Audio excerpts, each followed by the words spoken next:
नमस्कार मित्रों। आज हम कक्षा 10वीं के नए अध्याय को जानने वाले हैं। जो नया अध्याय है वो पद्य से संबंधित है, मतलब कविता है। और उस अध्याय का, उस कविता का नाम है पर्वत प्रदेश में पावस। पर्वत प्रदेश में पावस। अब भली भांति इस नाम से ही आपको एक ज्ञात होता है कि अभी वर्षा ऋतु का आरंभ हो चुका है भारतवर्ष में या पूरे संसार में। वर्षा ऋतु के माध्यम से जब बारिश होती है तो बहुत सारे व्यक्तियों का मन होता है कि वो बारिश में पहाड़ों पर, पर्वतों पर घूमने के लिए जाए, बारिश में भीगे। लेकिन सबको ये मौका नहीं मिलता कि वो पर्वत पर जाकर, बड़े बड़े पर्वतों पर जाकर ऐसा आनंद उठा पाए।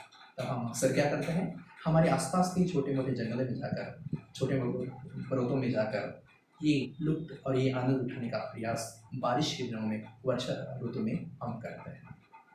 तो यहाँ पर जो है, ये जो कवि है, इस कविता के जो रचनाकार है, उन्होंने हमें इस कविता के माध्यम से ऐसा आभास करवाया है जैसे हम कक्षा में नहीं बैठे हैं, हम घर में नहीं बैठे हैं, तो घूमने के लिए गए हैं कहीं पर।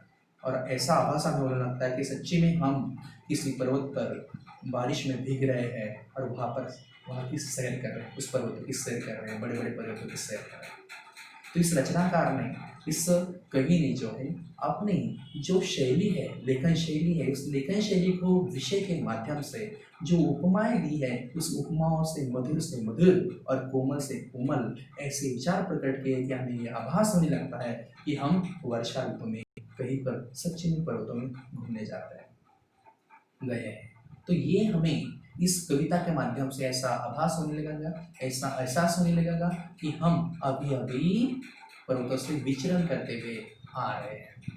ऐसे उच्च कोटि की रचना करने वाली कविता के जो रचनाकार हैं, जिनका नाम है सुमित्रा नंदन पंत। पंत जी का जन्म जो है, उत्तराखंड का जो कौसानी यानी अल्मोड़ा, ये जो जगह है, वहाँ पर उनका जन्म 20 मई, उनका जन्म जो है 20 मई 1900 में हुआ था। जन्म के कुछ सालों बाद ही, बचपन से ही वो प्रकृति पर आधारित बहुत सारी कविता का लेखन करने लगे।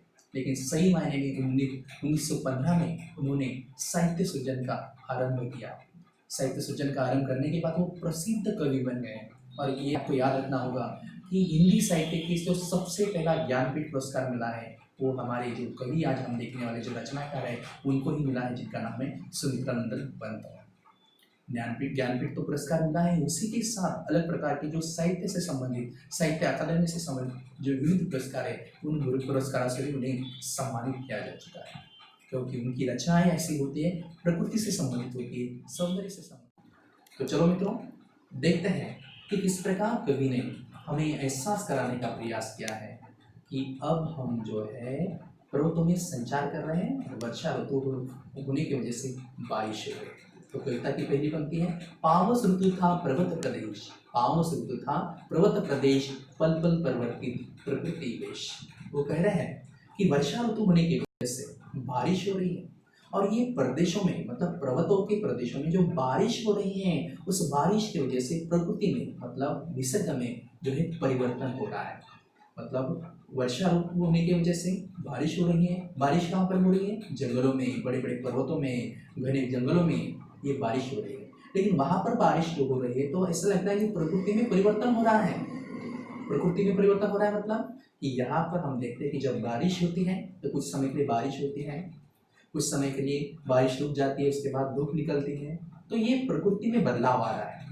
मतलब कभी बारिश हो रही है, कभी धूप निकल रही है, कभी सूरज नहीं निकल रहा है। तो दो तीन दिन के लिए हमेशा जो है कभी कभार लगातार बारिश होती जा रही है। तो ये जो वर्षा ऋतु में जो बारिश हो रही है, उसमें लगातार परिवर्तन हो रहा है, और इस परिवर्तन की वजह से ये जो पर्वत है, ये बहुत ही सुंदर लग रहा है। वर्षा ऋतु का जो माहौल है बहुत ही सुंदर लग रहा है। ये घने जंगलों में जो बारिश हो रही है, उससे वृक्ष जो है बहुत ही सुंदर लग रहे हैं, ऐसा उनका कहने का अर्थ है। आगे वो कहते हैं कि मेखलाकार पर्वत अपार, मेखलाकार पर्वत अपार अपने सहस ध्रुव समान भार, अब अवलोक रहा है बार बार नीचे जल में नीच महाकार, जिसके चरणों पला का दर्पण सा खेला पहला है विशाल।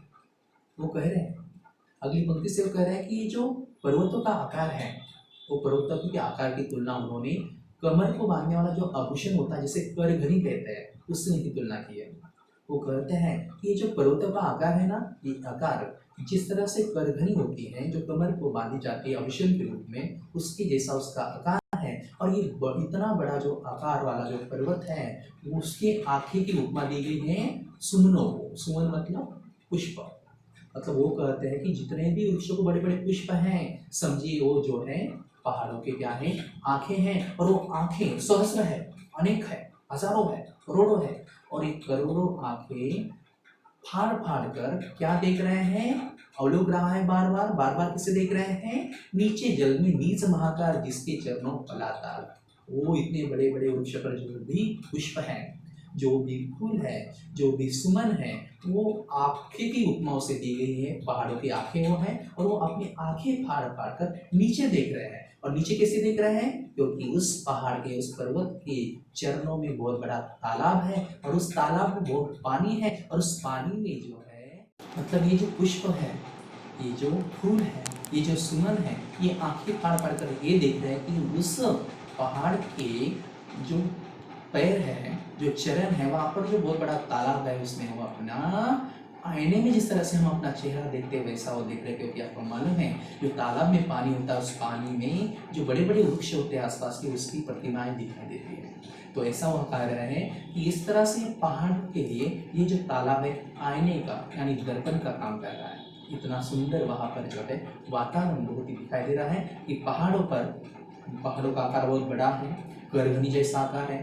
उस पहाड़ों पर जो बड़े बड़े वृक्ष हैं, उस पर पुष्प है, फूल है। और ऐसे लगता है कि जो पुष्प है और वो जो फूल है, वो आंखों का काम कर रहे हैं। और वो आंखें फाड़ फाड़ कर किस देख रहे हैं, तो उसी पहाड़ के चरणों के पास जो बहुत बड़ा तालाब बना है, उस तालाब में वो सब दिखाई दे रहे हैं और उनकी प्रतिमा दिखाई दे रही थी।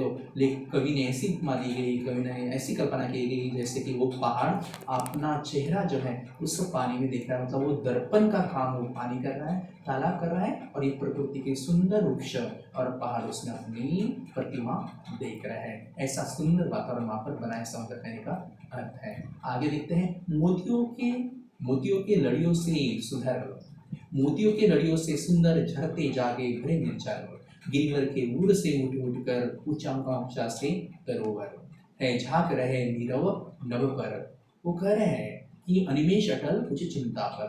वो इस रचना के माध्यम से, इस धुन के माध्यम से वो कह रहे हैं कि वहाँ पर जो वृक्ष है वो चिंतातुर होकर वो नभ की ओर देख रहे हैं। और जो नभ की ओर देख रहे हैं, आकाश की ओर देख रहे हैं, वो कहाँ पर है, उस पहाड़ के ऊर में है, मतलब हृदय में है। मतलब वो जो पहाड़ है, उस पहाड़ को जो हृदय है, जो दिल है, उससे वो ऊपर उठ कर जो है नभ की ओर, आकाश की ओर वो वृक्ष देख रहे हैं। ताकि उसमें उच्चाकांक्षाएं निर्मित हो चुकी है, उनमें अपेक्षाएं निर्मित हो चुकी है कि वो भी नभ के समान, आकाश के समान ऊंचा ऊंचा उठना चाहते हैं। और इस तरह से वो ऊपर उठने का प्रयास कर रहे हैं। और उसी समय जो झरने छोटे छोटे से झरने हैं, अलग प्रकार की जो जगह है, वहां से जब ऊंचाई से पानी गिर रहा है और पानी की वजह से उसमें जो फेन निर्माण हो रहा है, जो झाग निर्माण हो रहा है, वो झाग ऐसे लग रहा है, इतना सफेद है, ऐसा लग रहा है जैसे वहां पर मोतियों की लड़ियां जो है एक दूसरे से टकरा रही हैं और छन छन छन छन बहुत ही मधुर आवाज कर रही हैं। और उस आवाज करते समय ही ये जो पर्वत पर बड़े बड़े वृक्ष हैं, वो पर्वत के हृदय से ऊपर उठने का प्रयास कर रहे हैं। ऐसा लगता है कि उनमें एक अपेक्षाएं निर्माण हो चुकी है, एक इच्छाएं निर्माण हो चुकी है, नभ के समान ऊंचा।